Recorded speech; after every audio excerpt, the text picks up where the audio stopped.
Benítez será anunciado nas próximas horas como novo reforço do São Paulo. No vídeo de hoje do canal do Nicola te trago todos os detalhes. Quero falar também sobre Jean-Pierre no Flamengo e Rafinha no Grêmio. Novidades sobre Sacha, disputado ou pretendido por alguns clubes brasileiros. Falo também sobre o Palmeiras, que voltou a enviar um representante para a Argentina para tentar assinar com o Borré. E por último, mas não menos importante, atualizações sobre Ângelo, atacante de só 16 anos de idade, que pode ir por um caminhão de dinheiro para o Liverpool.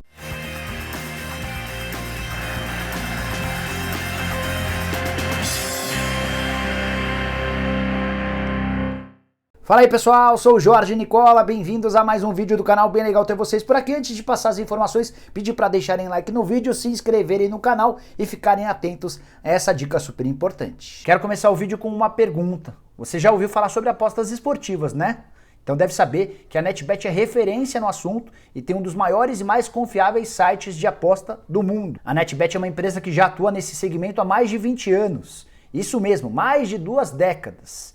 E é parceira de alguns dos principais clubes do mundo. Para completar, a NetBet ainda oferece uma equipe de suporte totalmente brasileira para te ajudar 24 horas por dia. Mas bora para a parte que interessa. Com esse link que está na descrição desse vídeo, você vai ser direcionado para o site da NetBet e, usando o cupom YouTube, você passa a concorrer a prêmios em dinheiro toda semana, sem falar que você ainda pode faturar muito com suas apostas. Então cadastre-se agora mesmo na NetBet, faça a sua aposta e concorra a tudo isso. netbet.com.br, o site dos campeões. Bora começar o vídeo falando sobre o Santos, mais especificamente sobre Ângelo, atacante de só 16 anos de idade, titular contra o Deportivo Lara na noite dessa terça-feira, na estreia do Peixe na Libertadores, e de acordo com um site inglês, o Ângelo está na mira do Liverpool, que pode gastar até 60 milhões de euros, ou mais ou menos 405 milhões de reais, para comprá-lo. O Ângelo renovou recentemente seu contrato com o Santos e a multa rescisória é de 100 milhões de euros. Essa informação sobre o interesse do Liverpool foi divulgada pelo site Sport Witness, que afirma que o Liverpool não quer perder mais uma joia santista. O Liverpool tinha interesse na contratação do Rodrigo, chegou tarde e acabou vendo o atacante brasileiro se mudar para o Real Madrid. Até por isso, mesmo levando em consideração que o menino tem só 16 anos de idade, o Liverpool já inicia as negociações para tentar contratá-lo o mais cedo possível, com a lembrança de que ele só pode se mudar para a Inglaterra quando completar 18 anos de idade. O Ângelo de fato é muito bom jogador, ele já havia entrado para a história do Peixe no ano passado, quando com 15 anos, 10 meses e apenas 4 dias, havia estreado pelo time principal do Peixe, se tornando o segundo mais jovem a estrear pelo time de cima, à frente inclusive do Pelé.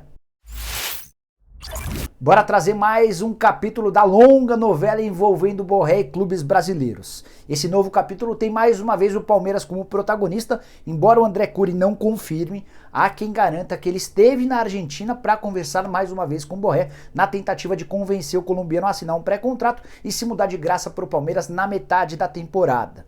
Houve inclusive quem me dissesse que o Curi nessa viagem levou um presente para o pai do Borré, para tentar aproximar ainda mais a família do novo clube do Palmeiras. Não há acordo ainda, a proposta do Palmeiras é de longe a melhor, na comparação, por exemplo, com a do São Paulo, outro clube brasileiro interessado, mas o Borré, ao que parece, segue ainda disposto a deixar alguma coisa para o River Plate. Até por isso, não está descartada a possibilidade de o Palmeiras abrir negociação com o River Plate para tentar ter o jogador a partir de agora, mediante, obviamente, alguma compensação para o River. Restam 3 meses de contrato, não dá para o River pedir tanto, embora exista também outra dificuldade, né? O Borré, nesse momento, também tem 50% dos direitos econômicos presos ao Atlético de Madrid. Então, se o Palmeiras fechasse um acordo com o River, é possível que o Atlético de Madrid também quisesse alguma participação nessa história. Enfim, uma história que ainda parece estar longe do fim. Eu vou acompanhando e trazendo novidades para vocês. O que eu posso te assegurar é que o Abel Ferreira, técnico do Palmeiras, quer muito a contratação do Borré. Ele entende que é a principal aposta, a principal novidade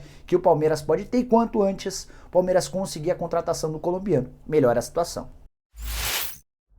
Bora falar agora sobre Benítez. Te contei na manhã dessa terça-feira que o meia argentino do Vasco havia escolhido o São Paulo. E foi exatamente isso que disse Alexandre Pássaro, diretor executivo de futebol do Vasco, nessa quarta-feira durante a apresentação de 3 jogadores. O Vasco anunciou o zagueiro Hernando, o lateral direito Zeca e também o meio atacante Marquinhos Gabriel. E depois da entrevista dos 3, foi o Pássaro quem deu uma entrevista coletiva admitindo que o Benítez está muito perto de virar jogador do São Paulo. Entre essa quarta e quinta-feira, tudo deve ser ajustado. Entre o São Paulo e o Independente, que é o dono dos direitos econômicos do Benítez, está tudo certo. Entre o São Paulo e o Benítez também está tudo certo. O que falta agora é uma pendência entre o São Paulo e o Vasco. O Vasco pagou já $250 mil ao Independente pelo empréstimo de 6 meses do Benítez. Como o Vasco só utilizou 3 meses, o Vasco quer uma compensação financeira e o São Paulo já colocou uma lista de atletas à disposição do Vasco para que o Vasco escolha entre 1 e 2 atletas que ficariam por empréstimo até dezembro. Seria uma forma de o São Paulo compensar o Vasco da Gama. O que dá para cravar é que o Shailon não faz parte dessa relação. O Shailon, na visão dos dirigentes do Vasco, tem características semelhantes à do Marquinhos Gabriel, e seriam dois jogadores para ocuparem uma mesma posição. Paulinho Boia, atacante da base que já atuou pelo time principal e é bastante conhecido do Alexandre Pássaro, é uma das alternativas. E o Vasco ainda pede mais 1 ou 2 jogadores. Isso tudo deve ser resolvido nas próximas horas e o Benítez será jogador do São Paulo, mais um reforço, o quarto da era Júlio Casares. O tricolor já contratou o Bruno Rodrigues, atacante de velocidade, já contratou o Miranda, zagueiro, e o Orejuela, lateral direito. Agora o Benítez chega a pedido do Crespi, também do preparador físico dele. Cheguei a contar nessa terça-feira que o Benítez escolheu também o São Paulo pela presença desse preparador físico com quem ele tem uma ótima relação. Só para completar sobre o assunto, quero falar também sobre o Vasco. O Pássaro anunciou nessa coletiva que o Léo Gil está de mudança para o Colo-Colo, já embarca nas próximas horas. Pikachu está afastado à espera de clubes. O Vasco entende que ele é muito caro e também já tem uma idade avançada. E o Wellington nem pediu para treinar no Vasco da Gama. O Vasco quer avaliar a condição física dele e, se fizer uma proposta, vai fazer uma proposta no valor de 10% em relação ao que ele ganhava no futebol ucraniano. Por último, para falar a respeito de Fernando Miguel e Leandro Castan, dois jogadores que são ídolos do torcedor vascaíno. O Vasco tem uma série de dívidas com ambos. Se eles aceitarem um parcelamento dessa dívida, podem acabar ficando, senão não está descartado inclusive a saída do zagueiro e do goleiro. Quero falar agora sobre Eduardo Sacha, atacante do Atlético Mineiro, que teve seu nome especulado nas últimas horas em alguns clubes brasileiros, entre eles o Fluminense, o São Paulo e o Grêmio. Fui conversar com uma pessoa próxima ao Sacha para saber o que o Atlético Mineiro havia passado ao jogador. E a informação que eu recebi é de que o Sacha, em hipótese alguma, será emprestado. O Atlético Mineiro só vai aceitar negociá-lo se for para venda, recuperando 1,5 milhão de euros investidos no ano passado, quando da sua compra junto ao Santos. O Galo pagou 1,5 milhão de euros por 50% dos direitos econômicos, os outros 50% seguem vinculados ao Santos. Então, se o São Paulo, o Fluminense, o Grêmio ou qualquer outro clube quiser contratar o Sacha, nem adianta fazer proposta de empréstimo. Vai ter de pagar a partir desse 1,5 milhão de euros. Com a alta do euro, essa grana certamente aumentou. Só para completar sobre o Sacha, vale a lembrança de que, mesmo não sendo o titular absoluto com o Sampaoli, ele conseguiu terminar a temporada como vice-artilheiro do time. Foram 10 gols marcados em 36 partidas, isso sem bater pênaltis. Somente o Keno marcou mais vezes do que o Sacha, que não voou, mas deixou uma boa impressão junto aos torcedores do Atlético Mineiro. Bora fechar o vídeo te ajudando a entender duas especulações que surgiram muito forte nas últimas horas. Primeira delas de que Jean-Pierre poderia ser contratado pelo Flamengo, a segunda de que Rafinha está na mira do Grêmio. Quero começar falando sobre o Rafinha. Assim que ele rescindiu seu contrato com o Olympiacos, Rafinha teve o nome sugerido em alguns dos principais clubes do futebol brasileiro, um deles era o Grêmio. Mas como o Rafinha tinha informação de que o Renato Gaúcho não continuaria no Grêmio, Rafinha meio que deixou de lado essa possibilidade e avançou nas negociações com o Flamengo. Nesse momento dá para dizer que ele está perto de virar reforço rubro-negro, embora a questão financeira ainda não esteja concluída. Aí o Renato Gaúcho acabou ficando, renovou seu contrato recentemente e fica até o fim da temporada. A partir de então, o nome do Rafinha voltou a ser bem avaliado e o Rafinha passou a ver com melhores olhos a possibilidade de virar atleta do Grêmio. O grande problema é que nesse meio tempo o Grêmio lançou na partida contra o Palmeiras um jogador que é tratado como uma grande joia das categorias de base. Wanderson, lateral direito, que pertence, inclusive, ele é parceiro, ele é cliente do Juliano Bertolucci, que é o principal empresário do futebol brasileiro. E esse menino, ao que parece, tende a ser um dos principais laterais do país em bem pouco tempo. A contratação do Rafinha, além de onerar a folha, ainda impediria o crescimento do Wanderson. Então acho que é difícil que o Rafinha possa se tornar reforço gremista, embora existam conversas. Sobre o Jean-Pierre, jogador que tem perdido espaço dentro do Grêmio, a relação dele com o Renato Gaúcho não é boa há bastante tempo, inclusive já havia contado isso para você.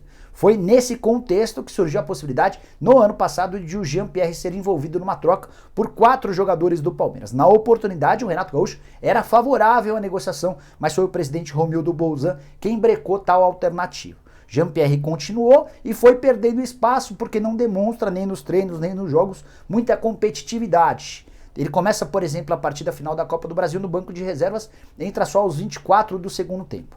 Para piorar de vez toda a história, o pai do Jean-Pierre outro dia, logo depois da partida da derrota do vice-campeonato do Grêmio, foi às redes sociais e gravou um vídeo detonando o Renato Gaúcho. Não por coincidência, na partida dessa quarta-feira, quando o Grêmio estreia na Libertadores, na pré-Libertadores, Jean-Pierre nem estará no banco de reserva.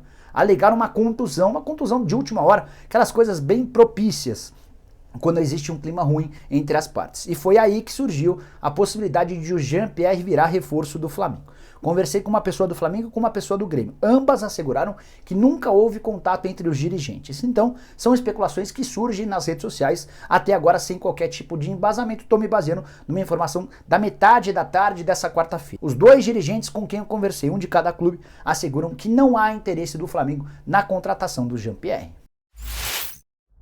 Bom, pessoal, eram todas essas as informações que eu queria dividir com vocês no vídeo de hoje do canal do Nicola. Espero que tenham curtido o vídeo e deixem like por aqui. Quem ainda não se inscreveu no canal do Nicola, aperta esse botãozinho vermelho de inscreva-se. A gente se vê a partir das 8 da noite com o programa do Nicola, que vai entrevistar Paulo André, ex-jogador do Corinthians e ex-gerente de futebol do Atlético Paranaense. Vamos falar também com o Chico Garcia, jornalista, comentarista da TV Bandeirantes, especialista em absolutamente tudo quando o assunto é futebol. Espero por vocês. Até lá. Tchau, tchau.